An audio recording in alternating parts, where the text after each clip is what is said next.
We are here we're basically just going to destroy that victimhood mindset today.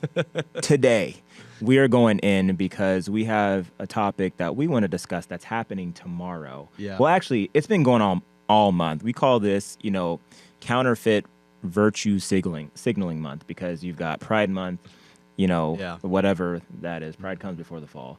And now you've got Juneteenth, which is what we are going to talk about today.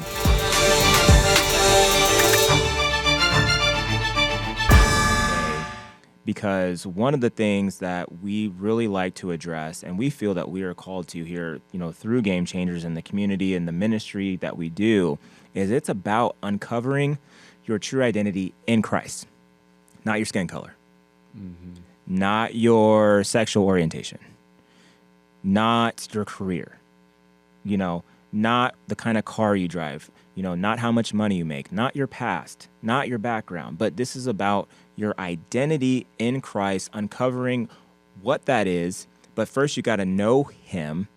And then once you know him, you start to operate in your true purpose and you won't fall for these elaborate marketing schemes. Yes, I'm calling this elaborate marketing schemes because what you're looking at is you're looking at a group of elite people who have basically, on their own accord, found nothing better to do other than playing chess and checkers with people's lives. Yeah, absolutely. Pitting each other against one another based off of pigment of our skin, pitting each other based off of ideologies that really are rooted in nothing but, if you could say, just false narratives. And then also, ultimately, with the overarching of pitting one another when it comes to good versus evil. And they've blurred the lines to say, hey, what is good? What does that sound like? The serpent. What is good?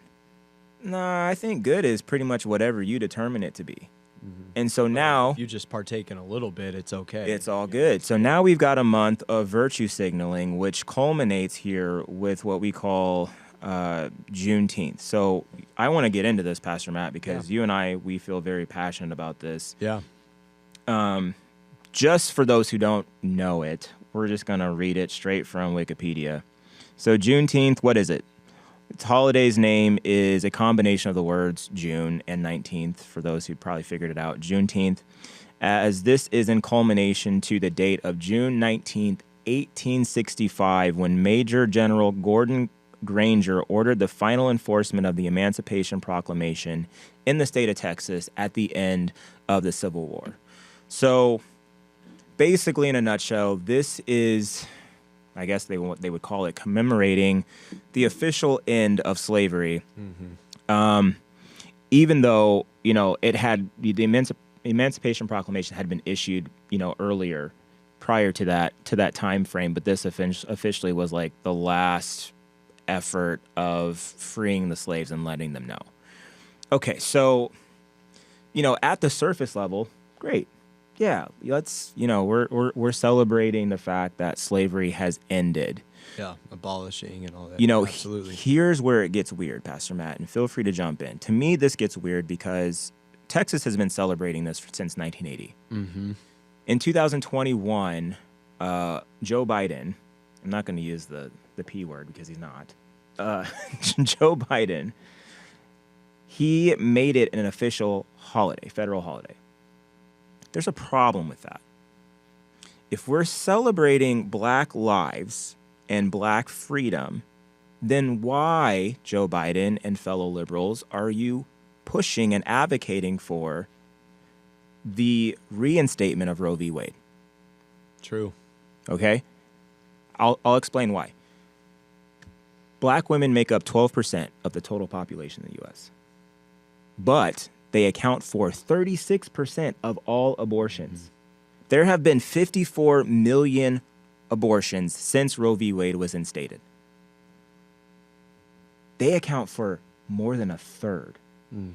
So my question to you, Pastor Matt, and this is just generally speaking, feel free to speak to this. If we're celebrating freedom, if we're celebrating life and opportunity, why are we preventing freedom and life and opportunity from future black babies that are unborn.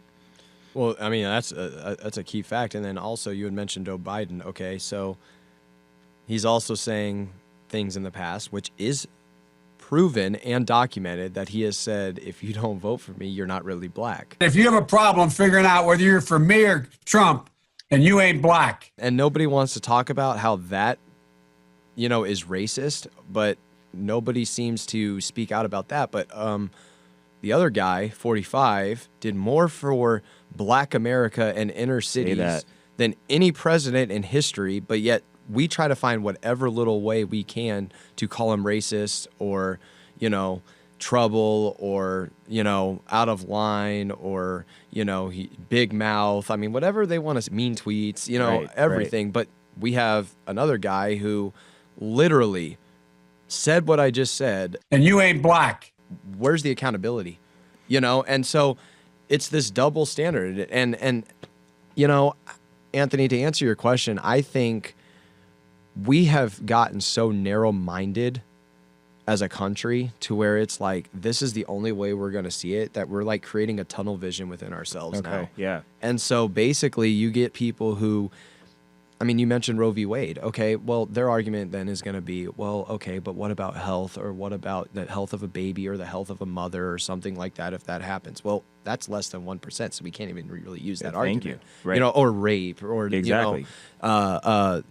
Being taken advantage of, traumatic situations. Well, first of all, it's less than 1%.